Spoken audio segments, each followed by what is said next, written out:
He came back to sell a house. The diary warned him not to, and when he learned why, they tried to erase everything overnight. Ethan's return to Stoneport felt like stepping into a painting, a landscape frozen in time, yet tinged with the melancholy of absence. The coastal town stretched along jagged cliffs, waves crashing relentlessly against weathered rocks, sending a fine mist into the air that carried the scent of salt and seaweed. The streets were quieter than he remembered, lined with small shops whose facades had not changed in decades. Familiar landmarks, the old lighthouse, the bakery with its chipped awning, the weathered pier, all seemed to observe him, silent witnesses to the boy who had once raced along these streets, full of ambition and curiosity. He parked his rental car on the gravel driveway of the glass house, his grandfather's legacy. The property, perched precariously on the cliff's edge, appeared smaller in person than in the countless photographs he had studied as a child. Yet its presence was commanding, the tall stained glass windows reflecting the gray sky like fractured jewels, each panel a story, each color a memory. The wood had aged to a deep, honeyed brown, the roof sagging slightly in the center, yet the house emanated a quiet dignity, a testament to decades of meticulous craftsmanship. Ethan stepped out of the car, his polished shoes crunching against the gravel. The wind whipped at his coat, and for a moment he was reminded of summers long past, of afternoons spent in this same yard, learning from his grandfather's patient hands, learning how light could transform colored glass into living stories. But nostalgia was fleeting. Ethan was no longer a child. He was a man of the city, a man with deadlines, deals, and ambitions that had little room for sentimentality. The house, beautiful as it was, represented complication, memory, and responsibility, things he had learned to avoid. Selling it to the highest bidder, preferably Vance Group, would provide a clean break, a profitable departure from the past, and a return to the life he had carefully built in New York City. Inside the house, dust motes danced in the slanted sunlight, settling over workbenches, sketches, and half-finished panels. The scent of turpentine and old varnish clung to the air, stirring memories of his grandfather's voice explaining the delicate balance between light and color. Ethan's fingers brushed over a partially completed panel, and he felt the weight of years, decades of devotion, pressing lightly against his palm. Every detail of the house, the worn floors, the carefully placed tools, the intricate leaded designs in the windows, seemed to plead for recognition, for understanding, for preservation. He pushed the feeling aside. Sentiment could wait, profit could not. The funeral was scheduled for mid-morning, and Ethan joined the small gathering of townspeople in the chapel, their faces a mixture of sorrow and quiet respect. Familiar acquaintances offered polite nods and condolences, their eyes betraying curiosity and judgment in equal measure. Ethan responded with a distant smile, his mind occupied with practical matters, appraising the property, contacting Vance Group, and arranging the sale. His grandfather's passing was, for all intents and purposes, a trigger for closure. The closing of one chapter, the immediate beginning of another. After the funeral, Ethan wandered through the rooms of the glass house once more. He cataloged the panels, noting the vibrant reds, blues, and ambers that had been his grandfather's pride. On a shelf lay meticulously labeled sketches, blueprints for windows that had never been completed, each annotated with faint pencil marks in his grandfather's precise hand. Among the papers, Ethan discovered a journal, bound in worn leather. Its pages were filled with careful notes about materials, colors, and methods, but also occasional observations about the land, the cliffs, and the nearby water. One entry caught his attention, a mention of a buffer zone and a vague warning to protect it at all costs. Ethan frowned, feeling a subtle unease he could not immediately name. Stepping out onto the balcony that overlooked the cliffs, Ethan's gaze shifted toward the distant construction site of Vance Group's new golf resort. Towering cranes and unfinished fairways carved stark lines against the rugged coastline. The contrast between the raw beauty of the glass house and the artificial expanse of the development unsettled him. Somewhere beneath those planned greens and water hazards, his grandfather's meticulous records hinted at secrets, perhaps hidden, perhaps dangerous, that had remained buried for decades. Ethan shook his head, trying to reconcile his urban pragmatism with the weight of heritage pressing against him. Selling the property would be simple, legal, and profitable. Yet, for the first time in years, he felt an uncharacteristic hesitation. The glass house was more than just real estate. It was a repository of history, art, and perhaps, as his grandfather's notes implied, a safeguard for something vital. Something that the Vance Group might prefer remained undiscovered. The wind carried the faint echo of waves crashing against the cliffs below, the persistent rhythm a reminder that the past had a way of asserting itself, no matter how decisively one attempted to leave it behind. Ethan lingered there for a long moment, the colors of the stained glass catching the dying light in a kaleidoscope of fragmented rainbows. The house seemed alive, whispering through the fragile prisms of glass, a silent insistence that some stories were never meant to be sold, never meant to be forgotten. With a reluctant sigh, he stepped back inside, closing the door behind him. Business awaited, and Vance Group's offer, generous, tempting, and uncompromising, demanded a decision. But deep in his chest, an unfamiliar tug persisted, a sense that leaving so quickly, selling so easily, might erase more than property. It might erase a legacy, a history, and a responsibility that he was only beginning to understand. The city cadastre office smelled faintly of paper, dust, and the faint antiseptic tang of bureaucratic order. Ethan stepped inside, adjusting his jacket and smoothing his hair as he approached the front desk, where a young woman was carefully organizing a stack of documents. "Can I help you?" she asked, glancing up from a ledger, her eyes sharp but not unkind. "I'm Ethan Caldwell," he said, offering a polite nod. "I inherited a property, the glass house, and I need the official ownership documents." She studied him for a moment, her expression calm and measured. "Of course. I'm Grace Whitman. I manage the historical archives here. Your property does have a unique status." She gestured for him to follow her down a narrow hallway lined with filing cabinets, old maps pinned to corkboards, and shelves stacked with yellowed ledgers. As they walked, Ethan noticed the precision in her movements, the way she flipped through the files, the deliberate care with which she handled the old maps and documents. There was an intensity in her eyes, a curiosity that went beyond professional duty. When they reached a small office tucked at the end of the hallway, Grace began spreading out the documents on a wooden table. "Your grandfather's records were meticulous," she explained. "But there's something you need to know. This property is listed as a buffer zone. It's a protected area under local statutes, meant to preserve the integrity of the surrounding land and water systems." Ethan raised an eyebrow, feeling a prickle of irritation. "Protected? I inherited it to sell it. I don't intend to get bogged down in local restrictions." Grace smiled faintly, but her eyes did not waver. "I understand, but the designation exists for a reason. It's not just legal bureaucracy. It's tied to the environmental and historical significance of the area. Your grandfather was very particular about this property, and for good reason." He paused, leafing through the documents, seeing the precise annotations in his grandfather's hand. "So, he cared more about rules and water than profit, huh?"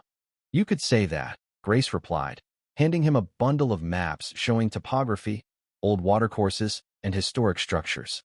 "He left a lot behind, and most of it points to protecting this land. There are things here, water lines, soil notes, historical surveys, that suggest your grandfather understood threats to the land long before anyone else did." Ethan couldn't help but glance at her, intrigued despite himself. She had a quiet authority, a passion that radiated from her every word. He felt a rare spark of connection, not just professional, but something warmer, sharper. And yet, he reminded himself, he had a mission: sell the property and move on. Grace noticed his glance.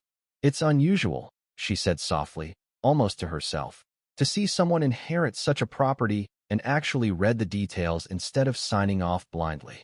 Ethan smirked, a trace of humor breaking through his usual pragmatism. "I suppose I like knowing what I'm dealing with, even if it complicates my life." She looked up at him, her eyes meeting his with a faint, knowing smile.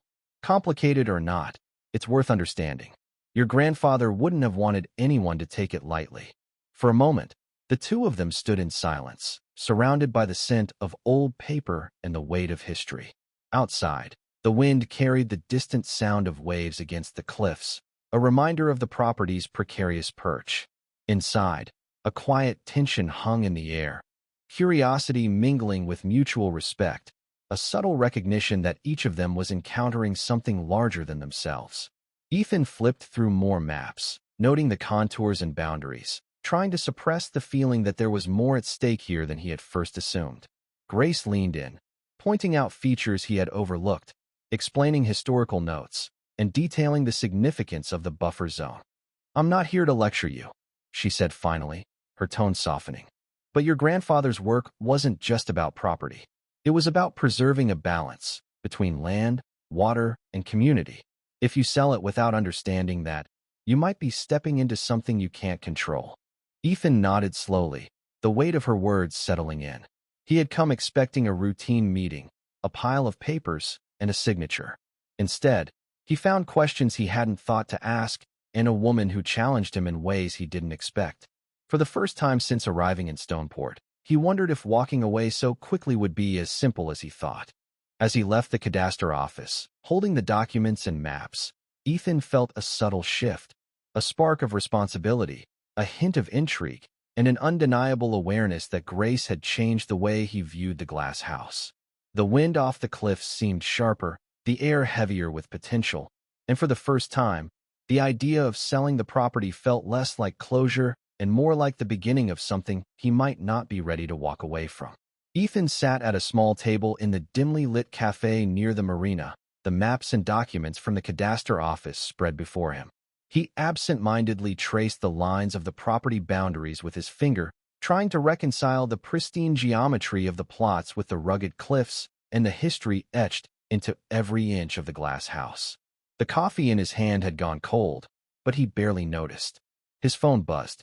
It was a message from Vance Group. "We are prepared to offer 3 times the current market value for the glass house. Offer valid for 48 hours. No external audits." Ethan felt a chill despite the warm morning sun. The offer was obscene, far beyond anything he had expected, yet the conditions gnawed at him. No audits? Immediate decision? Something felt wrong. It was too good to be straightforward, and years of working in New York had trained him to sniff out trouble before it became catastrophic. That evening, he returned to the glass house, the wind from the cliffs tangling his hair, and spread the documents and correspondence on the large workbench.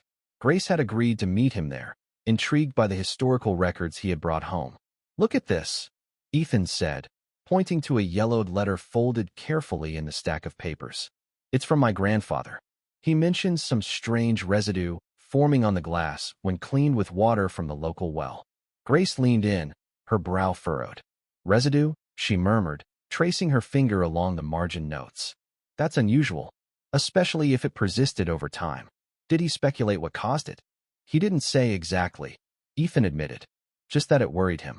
Something about the water interacting with the glass." He paused, considering. Maybe it's nothing. Maybe it's just old glass reacting naturally. But, combined with the urgency in Vance Group's offer, it makes me uneasy. Grace's eyes narrowed. "We should look deeper. If your grandfather was protecting this land, there might be a reason. And the timing of this offer, no audits, 48 hours. That's not just high-pressure salesmanship. That's a red flag."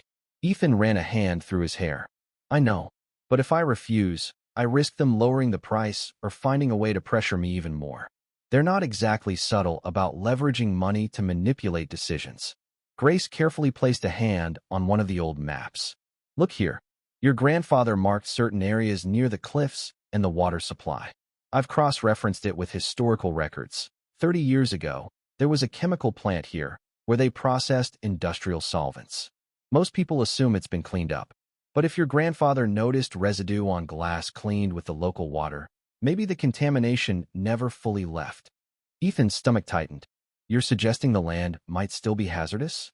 "Not just hazardous," Grace said softly. "It could compromise the entire valley below. That's probably why Vance Group wants to buy quickly and avoid any inspections. If the water tests come back contaminated, their whole project could collapse, and they'd be facing serious legal consequences." He leaned back, absorbing the weight of her words. Suddenly, the offer that had seemed like a golden opportunity was no longer a simple transaction.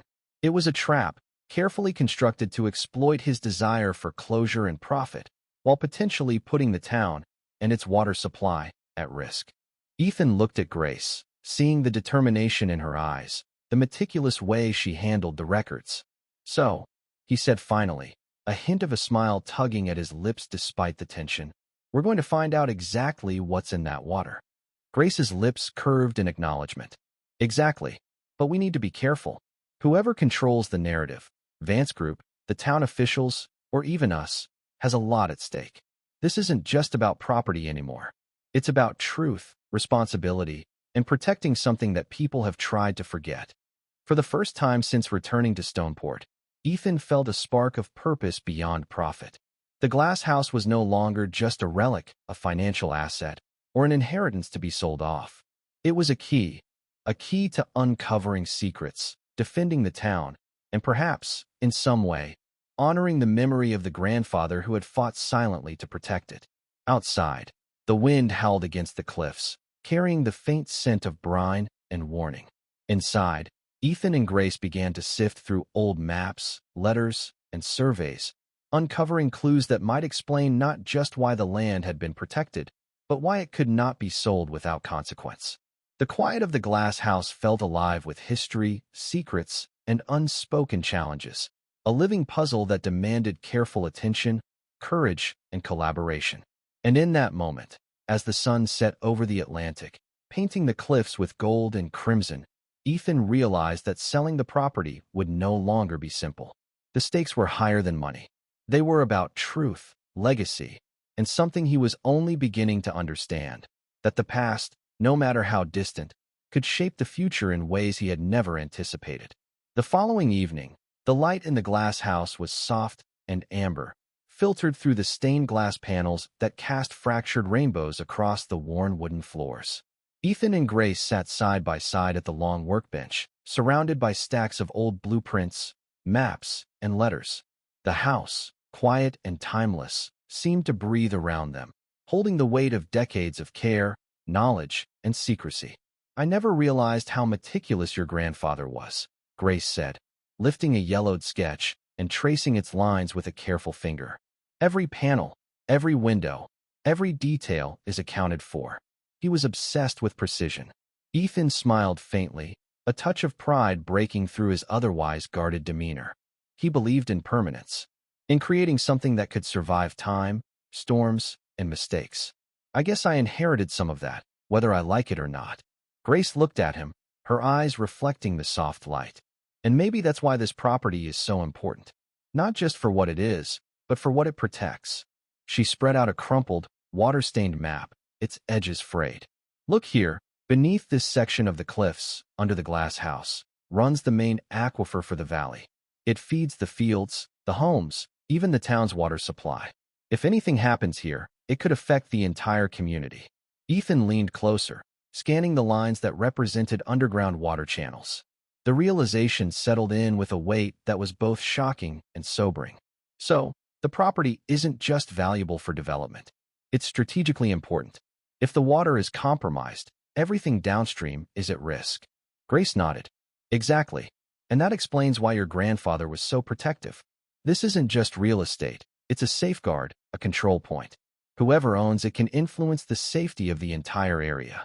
The two of them fell into a quiet rhythm, sifting through the maps and letters, cross-referencing them with modern surveys. Evening bled into night, and the workshop was illuminated only by the warm glow of hanging lamps. As they worked, Ethan found himself relaxing in a way he hadn't in years. Grace's presence was grounding, her insights sharp, her laughter, when it came, light and spontaneous. For the first time since returning to Stoneport, he wasn't thinking only about deals, profits, or deadlines. At one point, Grace picked up an old ledger and paused. "Ethan, look at this." She tapped a series of entries from 30 years ago. These reports reference chemical residues found near what is now the planned golf course. "Your grandfather noted contamination in the water that feeds the aquifer. He was worried someone would try to ignore it." Ethan's brow furrowed. "So Vance Group is buying quickly because they know about this contamination?" "Most likely," Grace said quietly. "If the aquifer is tested, if anyone verifies what your grandfather found, the project could be shut down. They're trying to secure the property before that happens." The weight of the situation pressed on Ethan, but it was tempered by the unexpected sense of partnership. They were no longer two individuals simply investigating a property. They were a team, aligned by purpose and a growing mutual respect. He found himself noticing her more. The way her hair fell over her eyes when she concentrated, the intensity of her focus, the way she traced the maps with a gentle reverence for history. Hours passed. Outside, the wind howled against the cliffs, rattling the windows and carrying the briny tang of the ocean. Inside, Ethan and Grace continued their work, drawing connections between old surveys, chemical notes, and water pathways. They discovered that the glass house sat above a point where the aquifer surfaced closest to the cliffs, a rare and crucial point of access. Any testing here would reveal the true state of the groundwater, confirming whether the Vance Group's project was built on a hidden hazard. Ethan leaned back, exhaling slowly. So, if we're right, this property isn't just valuable, it's a linchpin. And if someone tries to bulldoze it without understanding, the consequences could be catastrophic. Grace looked at him, her expression a mixture of determination and caution. That's why we have to be careful. If Vance Group suspects we're onto them, they'll try to stop us any way they can. But if we handle this right, we could protect the town and expose the truth. Ethan nodded, feeling the gravity of their task. And yet, amidst the tension, he felt a warmth growing in his chest, a recognition that the city, the career, the old life he had tried to return to no longer mattered as much. Here, in this workshop, among the fractured light of stained glass and the weight of history, he found purpose, partnership, and perhaps the beginnings of something more, a connection that transcended the practicalities of inheritance and profit. As the night deepened and the sea crashed against the cliffs below, Ethan realized that the glass house was no longer simply a property to sell. It was a mission, a secret to protect, and a symbol of everything his grandfather had fought for. And by his side, Grace was no longer just an archivist. She was a trusted ally, a partner in uncovering truth, and maybe something even more significant. The following morning, a dense fog clung to the cliffs, blurring the edges of the ocean and muting the distant sound of construction at the Vance Group golf course. Ethan and Grace returned to the glass house, carrying notebooks, field equipment, and a quiet determination that had taken root over the past days. The stakes had become clear. The property was not simply valuable real estate. It was the key to protecting the town's water and exposing a decades-old ecological threat. Grace spread out a series of old chemical reports and letters from Ethan's grandfather on the workbench. "These are from the late 1980s, she said, her finger tracing the yellowed pages. He was monitoring chemical runoff from a factory that used to operate where the golf course is now. Look here, solvents, heavy metals, residues that could leach into groundwater. He warned that the aquifer might be compromised if the site were developed without remediation." Ethan leaned over, absorbing the details. The implications hit him with a sharp clarity. So this isn't just about the land.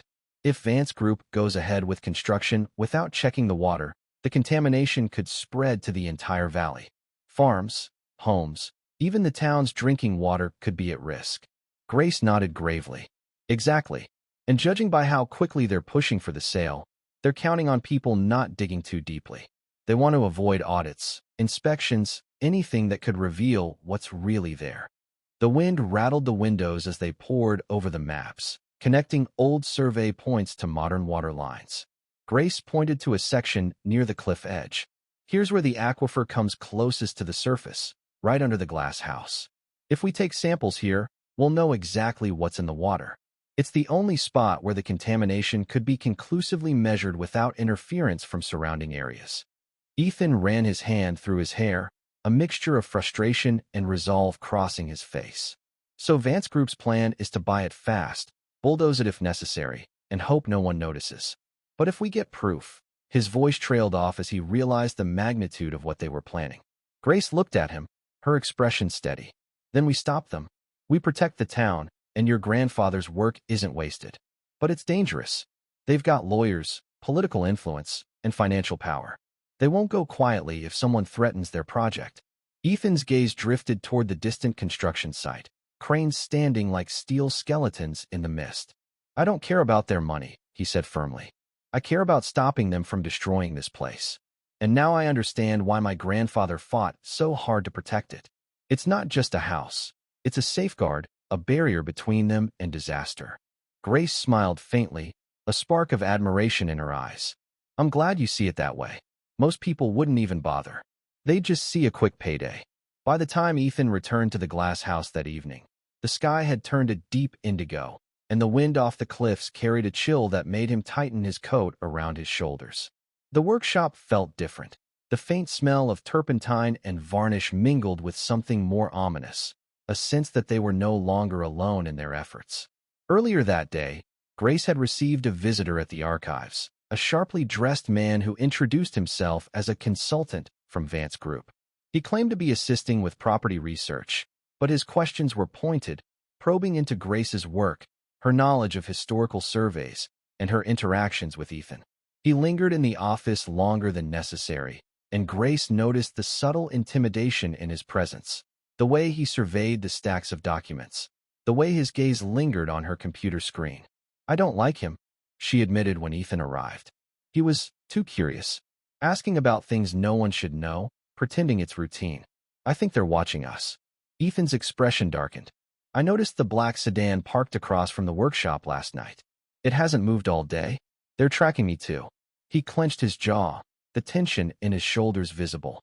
This isn't just pressure to sell. They're trying to intimidate us, to make us stop before we even begin. The CEO of Vance Group is the main donor for the mayor's campaign, and the sheriff is his cousin. In this town, the law is on their payroll. Grace sighed and spread out the maps again, her fingers tracing the contours of the aquifer beneath the glass house. We can't let them. We know too much now. The water, the contamination, the buffer zone.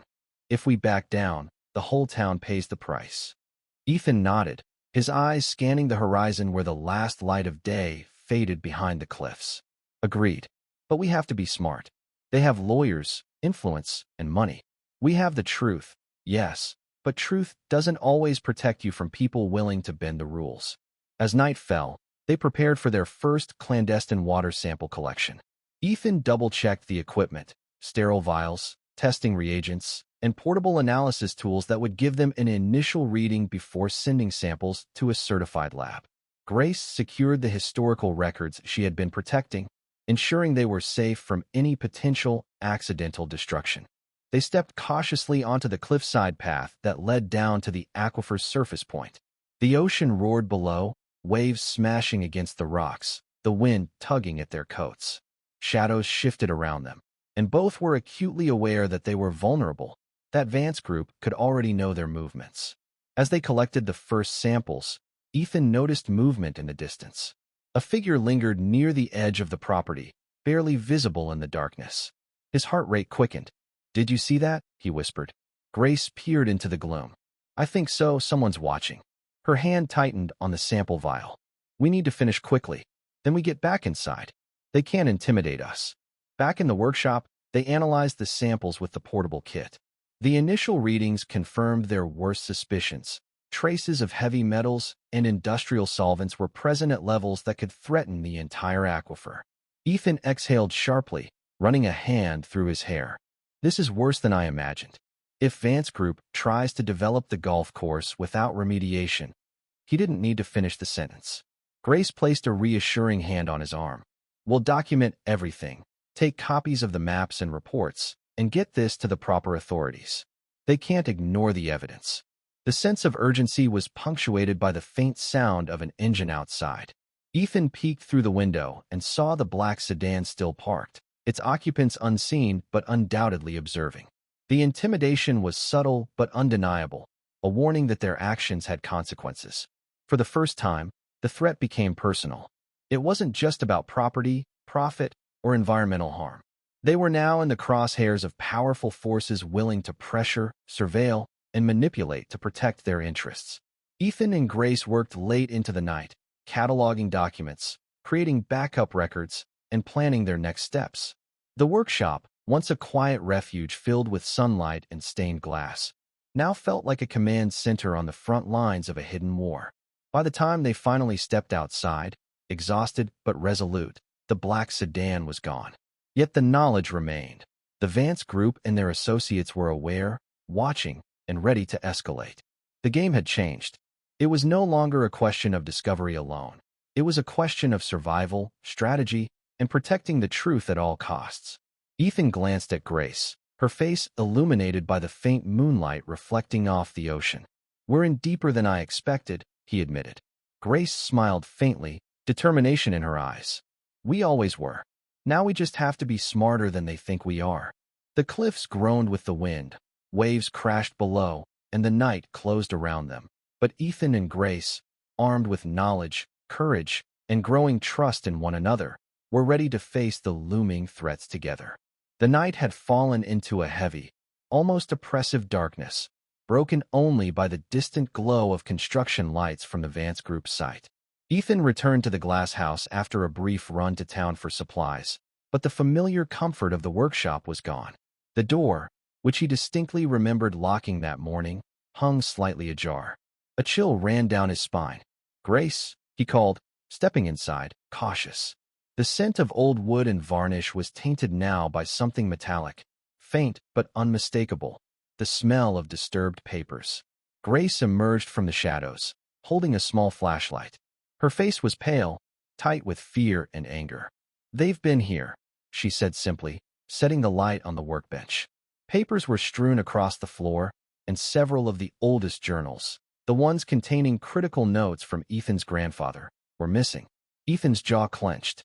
"They know we're onto them. This isn't just intimidation anymore. They're trying to erase the evidence."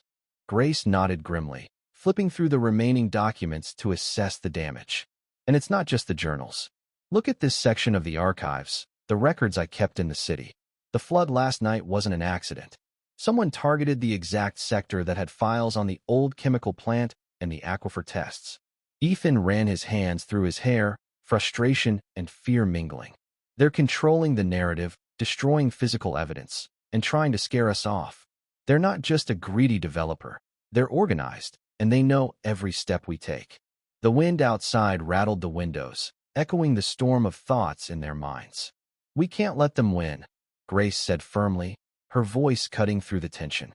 "The samples, the maps, the notes. We still have digital copies of everything in my encrypted drives. We just need to secure them and find a way to get independent verification. If Vance Group destroys the physical evidence, it won't matter. The proof has to survive digitally." Ethan paced the length of the workshop, his shadow flickering across the stained glass panels. "I thought I could just sell this place and walk away," he muttered. "But now I see why my grandfather fought so hard. He knew people would try to bury the truth, to ignore it for profit. And we're in the same fight." Grace reached out and placed a steadying hand on his arm. "We're not alone. We've got what we need to expose them. But we have to be strategic. Any misstep, any premature move, and they'll escalate. They already have surveillance on us, and who knows what other tactics they'll use." Ethan nodded, feeling the weight of responsibility pressing down on him. "We'll collect more samples ourselves. We'll document everything. And we'll make sure the right authorities see it, even if it means bypassing local channels. Vance Group has too much influence here. We can't trust the system to protect us." As they spoke, a low rumble outside caught their attention. Ethan peered out the window and saw movement along the cliffside, figures approaching under the cover of darkness. Fear surged, but it was tempered by resolve. This was no longer just a property dispute. It was a battle to protect the town, the water, and the legacy of a man who had refused to compromise. "Grab the drives," Grace whispered. "Everything else can wait. We move fast, and we stay ahead of them." Ethan nodded and helped her gather the digital copies, the portable analysis equipment, and the emergency sample containers. They moved with practiced efficiency, knowing that each minute counted. The workshop, once a place of quiet reflection and research, had become a tactical command center in an escalating war of information, courage, and moral duty.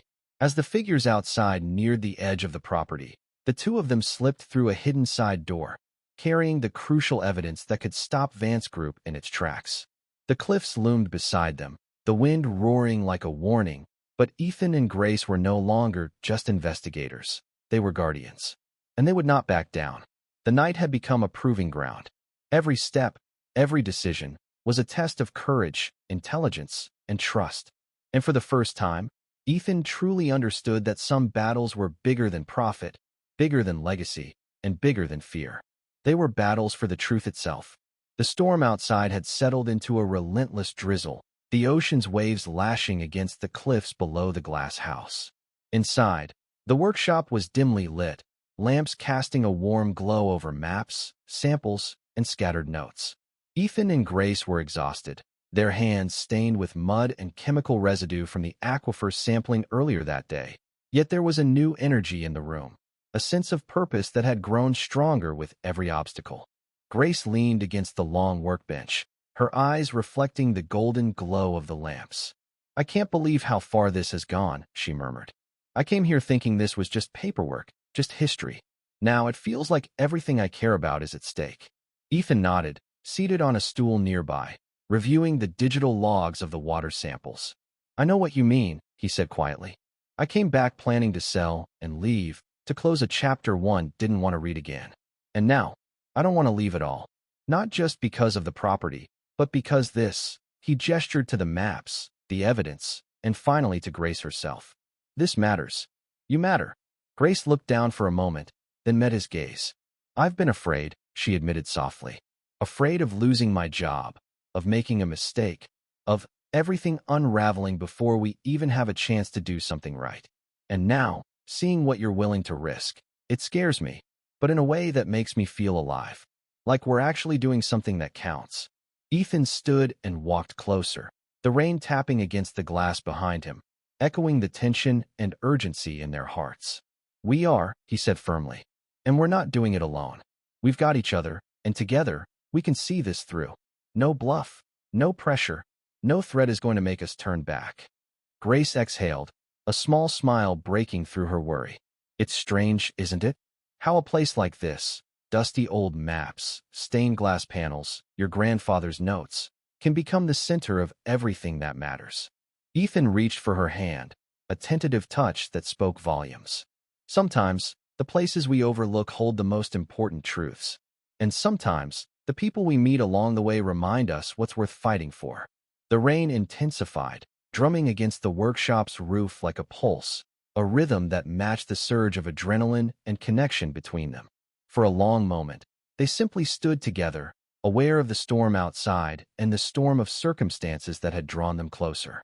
There was no pretense, no hesitation, only trust and shared determination. Grace glanced at the aquifer maps spread across the table. "We're close, Ethan.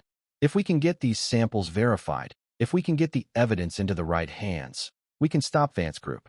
We can save the water, the town, and maybe even preserve some of your grandfather's legacy." Ethan nodded, squeezing her hand gently. "And we will. But tonight, I just want you to know that you, matter more to me than any deal, any job, any city I've left behind. This house, this land, the truth, it brought us here. And I'm not letting go." Grace's eyes softened, and a weight lifted from her shoulders. "I feel the same way. We've been through so much already, but I trust us. I trust you." Outside, the storm raged, a reminder of the forces they were up against. Inside, amidst maps, vials, and digital records, Ethan and Grace found a moment of peace, a shared clarity, and a bond forged by danger, purpose, and unspoken understanding. They knew that the coming days would test them further, that Vance Group's pressure would escalate. But in that moment, they were no longer simply allies. They were a team, a partnership strengthened by trust and courage. And for the first time, the fear that had once weighed on them seemed manageable. Because together, they were ready to face whatever came next, standing not just for property or legacy, but for each other and the town that depended on them. The morning sun rose pale over Stoneport, struggling to pierce the thick fog rolling off the ocean. Ethan sat at the workbench, staring at the digital readings from the aquifer tests, his mind racing. He had barely had time to process the night's work when a sharp knock sounded at the workshop door. Before he could respond, two men in suits from the Department of Building and Safety entered, badges flashed, and papers in hand. "Mr. Caldwell, we have an emergency demolition order for this property," one announced, his tone cold and bureaucratic. "The glass house has been classified as structurally unsound and poses immediate hazard. You are required to vacate immediately." Ethan's stomach turned. Structurally unsound. He repeated, incredulous. This house has stood for over 50 years. You're telling me it's suddenly dangerous? The second man's expression didn't waver. Orders are orders, sir. You have 3 hours to comply before we proceed with demolition. As the officials left, Ethan sank into a chair, his mind racing. Grace had called him earlier, her voice tight with panic. She had been fired from the city archives for administrative reasons, but the timing was too precise to be coincidental. Vance Group was escalating, hitting them where it hurt most, career and legal leverage. He took a deep breath, recalling the encrypted copies of all documents and water samples she had secured the previous night. They had the proof, but time was slipping through their fingers. If they didn't act fast, all tangible evidence could be destroyed. Grace arrived at the workshop, rain soaking her coat, eyes wide with urgency. Ethan, they've moved fast. The demolition crews will be here within hours. And my office, the files I kept there? They're being seized. We have to move now. Ethan nodded, scanning the workbench for anything they might still need. Grab everything digital. Vials, maps, notes, whatever we can carry. We're taking this to a third-party press and regulatory agency in the city. If Vance Group thinks they can intimidate us into silence, they're wrong. They worked quickly, every movement precise and deliberate. Ethan carried the water samples, carefully sealed and labeled. Grace secured the encrypted drives, her fingers trembling slightly as she ensured no files were left behind. Time was their enemy, and each tick of the clock reminded them that the forces arrayed against them were not idle. Outside, heavy machinery rumbled in the distance. The faint outline of bulldozers and dump trucks could be seen through the mist, their engines a constant, menacing presence. Ethan peered through the window, heart pounding. They're serious about this. They'll demolish the house before we even reach the city if we don't hurry. Grace placed a reassuring hand on his arm. We'll make it. We have the evidence. Once it's in the right hands, they can't cover it up. They've already overstepped, and the moment the truth is out, Vance Group's whole project is at risk. Ethan exhaled, a mix of fear and resolve settling over him. Then let's move. This house, these documents, your trust, our work, it all matters more than anything else. They navigated the foggy streets carefully, keeping to side roads and alleyways to avoid any eyes watching. Every shadow felt like a threat. Every passing car seemed suspicious. But amidst the tension, there was a growing certainty that they could succeed if they stayed focused, careful, and coordinated. Hours later, they reached the vehicle prepared to transport the evidence to an independent press agency. Ethan glanced at Grace, whose face reflected exhaustion but also determination. Ready? He asked. Grace nodded. Ready. Let's finish this. As they drove away from the glass house, the demolition crews began to arrive. Bulldozers rolled toward the workshop, but Ethan and Grace were already on the move, carrying the knowledge and proof that could topple Vance Group's plans and secure the town's safety. The final confrontation was approaching, and for the first time, both of them felt the balance shifting. The forces of greed and intimidation had been challenged, and now the truth had a chance to fight back. The early morning sun glinted off the wet streets of the city as Ethan and Grace arrived at the independent press agency, the evidence secured in encrypted drives and carefully packed samples. Their hearts still pounded from the harrowing journey, but there was a sense of relief. The crucial proof was now in the hands of people who could act, people outside the reach of Vance Group's influence. Inside the office, journalists and legal consultants gathered, eyes widening as Ethan and Grace laid out the documentation. Maps of the aquifer, water analysis results, historical records of the chemical plant, and photographs of the destroyed archives. Every piece told the same story: deliberate contamination, decades of cover-ups, and the developers' attempts to silence anyone who might uncover the truth. A senior investigative reporter leaned forward, scanning the materials. This is comprehensive. If Vance Group or the municipal authorities try to suppress this, it's going to be nearly impossible. There's enough evidence here for federal regulators to intervene immediately. Ethan exhaled, tension leaving him in a slow, heavy release. That was the goal. They can't ignore it now, not without facing serious consequences. Grace, standing beside him, allowed herself a rare smile. We did it, she said softly. We actually did it. Outside, the city began to buzz with the first hints of a scandal. Anonymous tips had already reached environmental agencies and legal watchdogs, and within hours, federal inspectors arrived at the site of the Vance Group golf course. Bulldozers were halted mid-operation, and officials began collecting their own samples, confirming the contamination levels Ethan and Grace had documented. Back in Stoneport, news of the stoppage spread quickly. The town's residents, who had long suspected that something was wrong, now had confirmation. Conversations turned to outrage, meetings were called, and the developer's carefully constructed image began to crumble under the weight of undeniable evidence.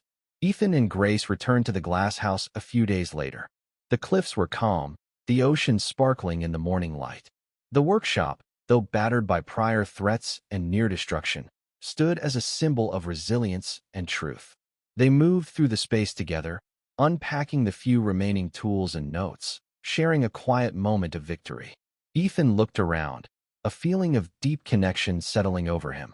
"I came back thinking I'd sell and leave," he said, his voice soft. "Now, I can't imagine leaving. This place, this work, it's part of who I am. And you've become part of that too." Grace met his gaze, her hand brushing against his. "I feel the same. We fought for something bigger than ourselves, and it's changed us. The town is safer, the truth is preserved, and we have each other. That's worth more than any deal, any city, any career." In the weeks that followed, the Vance Group faced federal investigations, fines, and legal actions that halted the golf course construction indefinitely. The town of Stoneport celebrated quietly, grateful for the courage and tenacity of two individuals who refused to stay silent.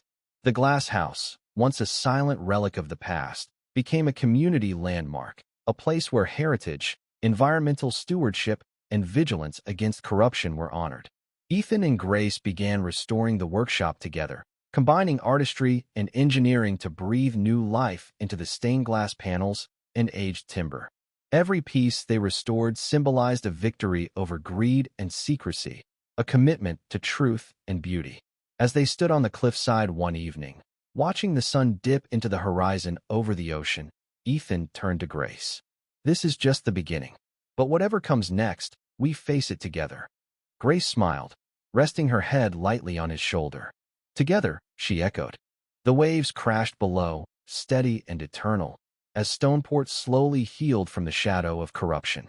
The town was free, the water was safe, and two people, once strangers, had found purpose, trust, and love in the midst of danger.